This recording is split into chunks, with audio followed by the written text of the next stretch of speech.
Each moment is just what it is. It might be the only moment of our life. It might be the only strawberry we'll ever eat. We could get depressed about it, or we could finally appreciate it and delight in the preciousness of every single moment of our life. This is a quote by popular American Tibetan Buddhist nun Pema Chodron. One of such moments is trapped in my childhood memories, picking beautifully ripe sun-warmed strawberries right off the plant and enjoying the way the juices invigorated my senses. If you are a fan of this fruit, you'll enjoy them as it is. Apart from devouring bowls of strawberry and cream, making shortcake, cheesecakes, and tarts. In my opinion, the only berry as good and worth it are the ones picked by hand, in season, and the whole experience of it. Dr. William Butler, a 17th century English writer, once wrote about the strawberry. Doubtless God could have made a better berry, but doubtless God never did. I'll bet he had strawberry memories too. We all have those memories, enjoying this fruit in the perfect weather and being intrigued by them. Americans love strawberries. In fact, more than 1 million tons of strawberries were produced in the United States back in 2020. California is the #1 producer of strawberries, and the strawberry industry is valued at around $3.5 billion. The popular reputation of strawberries as the fruit of love has roots in ancient cultures. The fruit is associated with the goddess of love and fertility across various civilizations. Did you know that Madame Tallien, who was a prominent figure in the court of Emperor Napoleon, was famous for taking a bath in juice of fresh strawberries? And that in 2600 BC, the Chinese Yellow Emperor used the leaves of strawberry plant in tea to detoxify and reduce the effects of aging. The popularity of strawberry is nothing new. A Greek myth revolves around Aphrodite, the goddess of love, and Adonis, son of Myra. When Adonis was little, Aphrodite found him and asked the queen of the underworld, Persephone, to raise him. Soon, Adonis turned out to be the most handsome man on earth, causing a dispute between the two goddesses. Aphrodite and Adonis spent hours together. She advised him to hunt animals that were safe and not to chase wild beasts. But one day, Adonis had an encounter with a wild bear, who injured him badly. As soon as Aphrodite came to know of this, she rushed to heal him. Adonis could not survive and died groaning in the arms of Aphrodite. She wept tears of sorrow and separation. The tears of Aphrodite were heart-shaped and mixed with the blood of Adonis dropped on the ground, giving birth to strawberry plants. The strawberries in the Viking Age were considered sacred and a forbidden fruit to be consumed by mankind. The fruit had a strong association with Frigga, the Norse goddess of marriage. It is said that Frigga was jealous and possessive about strawberries and required all strawberries to be left for her. Her possession can be defined by a rule that if anyone approached the heavens with traces of strawberry juice on them, they would not be allowed. Strawberries pretty much steal the show, whether arranged artfully in a tart, served on a cloud of topping like whipped cream, or luxuriously dipped in dark chocolate. They are so aesthetic by themselves, and their deep red color and heart shape are a symbol of Venus, the goddess of love. The French considered strawberry to be an aphrodisiac. They served strawberry soup to newlyweds. In parts of Bavaria, country folk still practice the annual rite each spring of tying small baskets of wild strawberries to the horns of their cattle as an offering to the elves. It is believed that the elves, who are passionately fond of strawberries, will bless healthy calves and abundance of milk in return. The strawberry, as we know it, was originally grown in northern Europe, but species were also found in Russia, Chile, and the United States. Not that long ago, commercial strawberry production did not even exist. It is true that Roman poets did mention the strawberry way back in the 1st century AD, but their reference was simply ornamental, not as a food. Wild strawberries have been eaten by people around the world since the ancient times, but not in large quantities since the fruits were smaller, tougher, and lacked flavor. The mentions of strawberry fruit was mainly due to its medicinal properties. The first strawberry garden, however, was grown in Brittany, in France, during the late 18th century. Before this, wild strawberries were cultivated, and these species were the only common source of fruit. But again, their consumption was not primarily as food, but they were used to treat depressive illness. The references were quite common by the 16th century, and botanists started naming different species. In England, the demand for regular strawberry farming had increased. Gradually, the demand for regular strawberry farming was increasing. When Spaniards arrived in America, there were strawberries already being cultivated and used by the Native Americans. Two New World species of strawberries were crossed in Europe, giving rise to the modern strawberry. Botanically called Fragaria ananassa. It was the French who first accidentally pollinated the Chilean strawberry with the Virginia strawberry. The English did most of the early breeding work to develop the ancestors of the varieties that we enjoy today. All of these modern strawberry varieties have descended from the crossing of the Virginia and Chilean strawberries.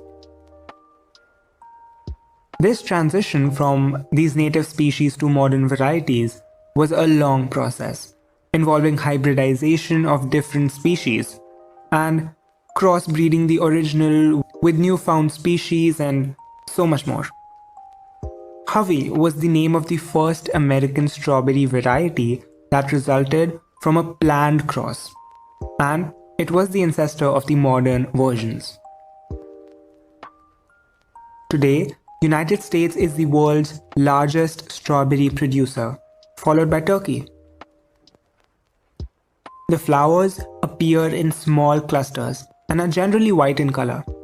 Very rarely they can appear reddish. And did you know that strawberry fruit is not technically a berry? Strawberry needs a temperate climate for cultivation, although some varieties can be grown in subtropical climates. And the maximum growth takes place in autumn. The plants become dormant in winter, and after that, it starts flowering during the spring.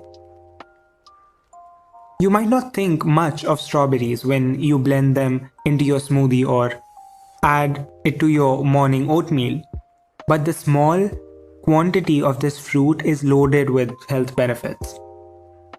Strawberries are rich in fiber and vitamin C, which is a nutrient pair that's great for reducing oxidative stress. And it can also reduce the risks of heart diseases and cancer. Plus, strawberries are a good source of potassium, which has been proven to fight heart diseases. Strawberries contain a protective plant compound called polyphenols. This compound helps to manage type 2 diabetes. And a combination of many polyphenols also protect against many types of cancers. The power of vitamin C in strawberry continues, as it is vital for the production of collagen, which helps to improve skin's elasticity and its resilience. The antioxidants and phytochemicals found in strawberries may also help to reduce inflammation of joints which may cause arthritis. There's a reason why strawberries are often called nature's candy. At their peak, they are as sweet as any sugary treat. But unlike a box of candy, they contain more nutrients and have a low glycemic index, which means that they can help to manage your blood sugar levels. It may not be strawberry season yet, but when it is, the earth produces absolutely the best, sweetest, red and juicy strawberries, which bear seeds on the outside. And it is for that reason that strawberries are not technically or botanically a berry, but that doesn't really matter. It is still extremely delicious in both sweet and savory dishes.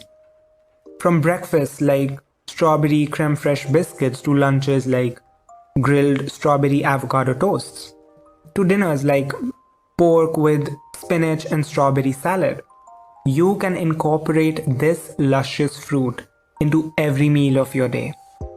And of course, strawberries are brilliantly employed in desserts.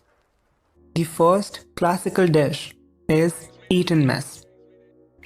Strawberries and cream simply can be a little boring without some added crunch, and that's where the eaten mess comes in. The combination of crushed meringue, fresh fruit, and cream makes for an iconic dessert. Eton mess originated at Eton School. To this day, it is served when Eton and Harlow play their annual cricket match. The earliest versions apparently combined strawberries or bananas without whipped cream. The meringue that makes it much better came in later. The generally accepted story is that strawberry, meringue and cream pudding was dropped at the Eton vs Harlow cricket match in the late 19th century. Rather than wasting the food, it was simply scooped off the floor and served, smashed into bits and put in individual bowls. An alternative story involves a dog and the pavlova. The story goes that there was a strawberry pavlova in a picnic basket for the aftermatch, when an overexcited Labrador sat on the basket and crushed it. Apparently, the players did not mind the fact that their dessert had been ruined and ate it anyway. It's a fun story to believe, except it has one major flaw: that Eton mess had already been mentioned in old documents almost 30 years before, in 1893. The cricketing theme of Eton mess is accurate in both stories. This dessert continues to be served at the annual match. Whatever the origins of the Eton mess are, and the meaning behind its name, it is certainly a traditional English dessert that has stood the test of time. Next up is Fryser cake. This cake consists of 2 layers of Genoa sponge soaked in Kirsch syrup filled with strawberries and mousseline cream. Traditionally, it is decorated with a layer of marzipan on the surface or Italian meringue. This cake was originally filled with buttercream, but with the passing of time and evolution of pastry, a cream was made with butter and pastry cream, and mousseline began to be used. This cake has its origins in French gastronomy, being one of the great classics in many bakeries. Its origin is somewhat uncertain. Some people situate the cake in the year 1860, a time in which another great elaboration of French confectionery was created, the opera torte, or the opera cake. Unlike the opera, the author of Frasier is unknown, yet this cake is included in the list of great cakes in the field of confectionery. Originally, it was invented as a tribute to strawberries, since the only available strawberries in France before the 19th century were tiny wild strawberries, similar in size to blueberries. In 1930s, new types of strawberries became available in France and the rest of Europe for use in desserts. Therefore, the recipe evolved. Next comes the strawberry delight. This unusual American salad is especially popular in Minnesota. It consists of cream cheese, graham crackers, milk, strawberries, and strawberry gelatin. Although it can be enriched by the addition of canned pineapple, walnuts, or marshmallows. The combination of these ingredients is typically refrigerated in order to set. Strawberry delight is sometimes prepared for Thanksgiving and for Christmas, and it is still a staple of many potlucks in American South. The infamous strawberry shortcake. Strawberry shortcake is generally a cake or a biscuit topped with bright red fresh berries and whipped cream or creme fraiche. The first documented strawberry shortcake recipe appeared in a 1588 British cookbook. A major twist happened in this dessert's popularity when William Shakespeare named one of his characters in The Merry Wives of Windsor Alice Shortcake. As I've told you that Native Americans were already fond of strawberries even before the arrival of European colonists. They mixed crushed berries with cornmeal and baked strawberry bread. When colonists arrived and sampled their delicacy, this may have helped the development of what became the modern shortcake.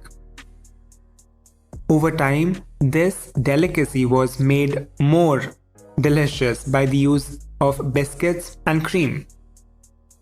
Showing what a prominent place strawberry shortcake has in American culture, this sweet treat even has its own day. June 14th is the official designated National Strawberry Shortcake Day. When you have a habit of making everything yourself, it is easy to forget that technology is still available. Grandmothers and mothers are the queens of simplification.